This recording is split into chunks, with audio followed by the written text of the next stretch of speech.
Hey there, this is Nick, and in this video I will show you how to ace your Amazon interview loop by applying everything you've learned so far from our 7-day challenge of how to get hired by Amazon. I'm a former Amazon bar raiser who has interviewed hundreds of Amazon candidates and determined whether the company should hire them or not. I have also certified many other bar raisers into existence, so I know very well what it takes to stand out in the interview process with Amazon. Over the course of 7 days and 7 videos, I'm sharing with you a proven formula of how to get hired by Amazon, and in the process, how to remake your life, how to remake your career, and also earn hundreds of thousands of dollars in salary and Amazon stock. We've gone a long way over the last 6 days and 6 videos. You should pat yourselves on the back. You have learned how to prepare your Amazon resume, how to ace the Amazon functional interview questions, how to ace and prepare for the Amazon behavioral interview questions, and how to answer the questions, why Amazon, and tell me about yourself. Now the time has come in this video where I will show you how to piece all those learned skills together and apply them in order to ace your Amazon 5% interview loop, become an Amazonian, and change your life for good. To use a swimming analogy, in the first 6 days of our 7-day challenge, I've been teaching you how to swim. And now, in the 7th day, I will show you what it feels like to participate in the swimming Olympics. Let's go. I will cover 5 parts of what you can expect and how you can ace your upcoming Amazon interview loop. Part number 1, here's what you can expect and what the likely composition will be of your Amazon interview loop. To recap, you will be interviewed by 5 Amazonians, and you will likely hear anywhere from 25 to 30 unique questions during the loop.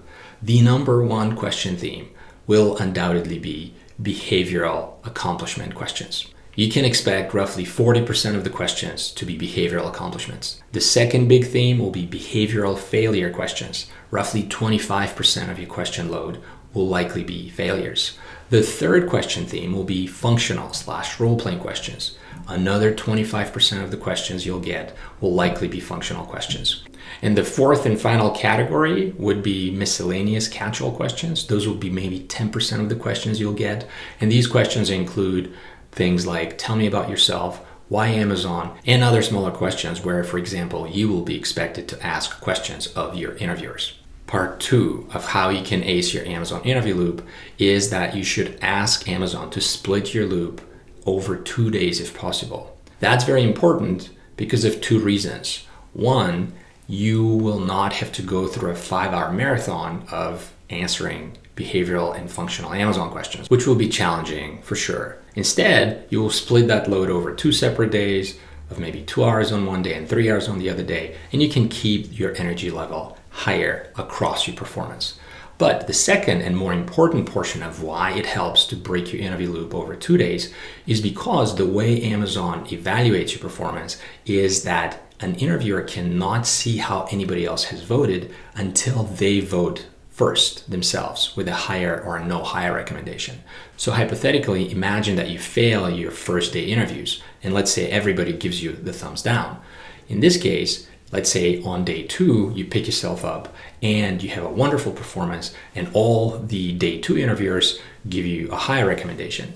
In this fashion, the day 2 interviewers are not going to see that the day 1 interviewers voted to not hire you until they vote themselves.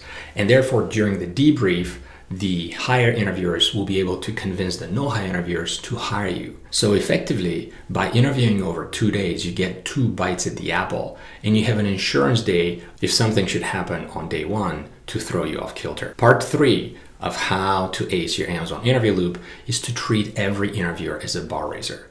Some people mistakenly save their very best accomplishments and throw them at the bar raiser while ignoring the other interviewers. Do not do that. Treat everyone as if they're a bar raiser. The way to do so is to take your 25 or 30 accomplishments and save the top 5 accomplishments based on impact in order to give one of those top 5 accomplishments to each of the 5 interviewers and impress them with equal measure. A good bar raiser, as I like to say, has a multiplication effect. They will find out, the bar raiser will find out how everybody's interview went during the debrief. So if you have a bad interview with any of the other interviewers, the bar raiser is going to find that out. So imagine the bar raiser as this invisible presence sitting on everybody's shoulder, and treat them as if they're as important as the bar raiser, because they effectively are. In lots of Amazon loops, there could be multiple bar raisers who interview you. Now, granted, there will only be one bar raiser who is the acting bar raiser on the loop, but there might be other ones. And those other bar raisers are just as experienced as the acting bar raiser. And if you perform poorly with them, they can convince the acting bar raiser not to hire you. Enough said. Part 4 of how to ace your Amazon loop is to not try to reverse engineer the leadership principles behind each question you hear. People make this mistake over and over, and I cannot emphasize how perilous it could be. When you get ready for the Amazon interview, get ready based on the premise of your answers, not based on the premise of the questions. Amazon has published a suggested interview questions bank that interviewers can use during their interviews with you during the loop, but that's just a suggestive set of interview questions. And those questions are used primarily by newer Amazon interviewers. The experienced Amazon interviewers, they come up with their questions and they evaluate you based on the answers you provide, not the questions they ask you. So in a way, you should be like a politician. You hear the question that comes at you and you provide the answer that you want to provide, not the question that you've heard. Granted, you have to align your answer with the question. You cannot answer something that's completely unrelated. But my point is that the questions are just a vessel that the interviewer is going to use in order to evaluate if you raise the Amazon bar or not. Frequently, if you have a good answer to a question that is somewhat tangential to the question you hear from the interviewer, just ask them if you can answer this different question. For example, if the interviewer asks you, "Hey Nick, can you tell me a time when you disagreed with your manager on something that was important for the business?" They're evaluating backbone with their question. And if I didn't have a good enough example of disagreeing with my manager, but I had a good example of disagreeing with a customer or with a colleague or with a vendor, I can say, "Hey, would you mind if I answered this other thing and instead of the question you asked me?" And 9 times out of 10, the interviewer will agree, because again, they don't care about the question. They care to evaluate your level of backbone and how that level compares to the Amazon hiring bar. Again, do not try to reverse engineer the leadership principles behind the questions. For a lot of leadership principles, that's nearly impossible to do. It's very hard to tell apart an ownership question from a deliver results question. One final point on this: if you misread a leadership principle and you provide an answer that illustrates a different leadership principle more than the one that they've asked you, as long as you have given your top answers to everyone across the loop of 5 interviewers, when they get together and they debrief, they're going to correct each other. If the person who you answered with the different leadership principle votes down your performance on that leadership principle, but you had a better answer for that LP, the other interviewer who heard that other LP answer is going to override the interviewer who gave you the thumbs down, provided that your answer raised the bar for that leadership principle. And part 5 of how to ace your Amazon interview loop is to not be discouraged if you miss a question or two during any portion of the loop. It's quite okay for that to happen. The Amazon interview process is intense, and by its very nature, it's seeking to identify what are your areas of growth.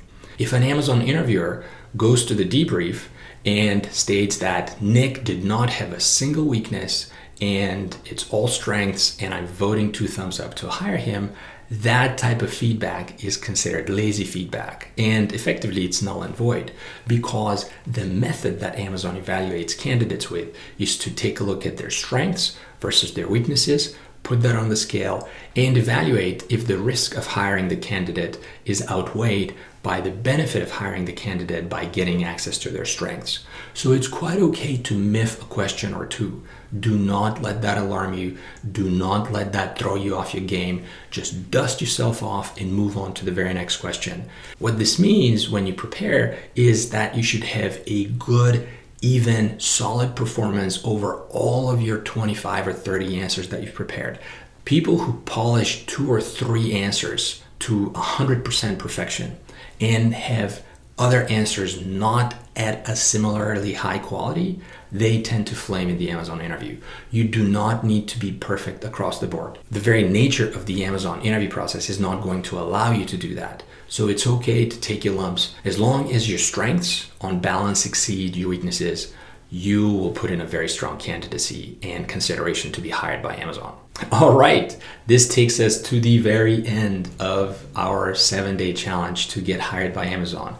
High five, congratulations. Now you know what it takes to prepare for the Amazon interview and to excel during the interview and eventually get hired by Amazon and change your life in the process. While you wait to hear from Amazon after your interview loop, you might want to watch this video here to find out what will happen with you and how would Amazon perceive you if they decide that you are a recycled candidate. Watch this video next and I'll see you there soon.